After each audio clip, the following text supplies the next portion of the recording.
మన రియల్ రంగంలో పెట్టుబడుల వరద పారుతున్నాయి. గత రెండేళ్లుగా భారీ స్థాయిలో పెట్టుబడులు వెల్లువెత్తాయి.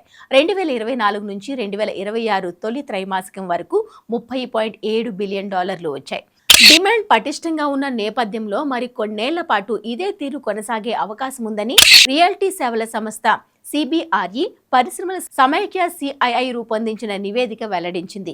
రాబోయే రోజుల్లో భారత రీట్ మార్కెట్ మరింత విస్తరించనుందని పేర్కొంది.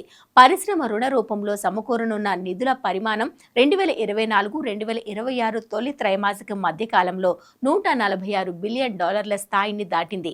మొత్తం రుణాల్లో ముంబై, ఢిల్లీ, ఎన్సీఆర్, బెంగళూరు వాటా 60% పైగా ఉంది. ప్రథమ శ్రేణిలోకి రాని నిర్దిష్ట నగరాల వాటా 8% ఉంది. కమర్షియల్ రియల్ ఎస్టేట్ కు బ్యాంకు రుణాలు 2025 మార్చి నుంచి 2026 ఫిబ్రవరి మధ్య కాలంలో వార్షిక ప్రాతిపదికన 16% పెరిగాయి.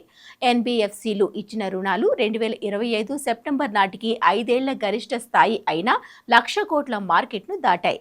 దేశీయంగా పెట్టుబడులు స్థిరంగా వస్తుండడం, భౌగోళిక రాజకీయ అనిశ్చితుల నడుమ గ్లోబల్ ఇన్వెస్టర్లు కూడా కొంతమేర ఇన్వెస్ట్ చేస్తుండడం లాంటి అంశాలు పెట్టుబడుల రాకకు దోహదపడుతున్నాయని నివేదిక వెల్లడించింది.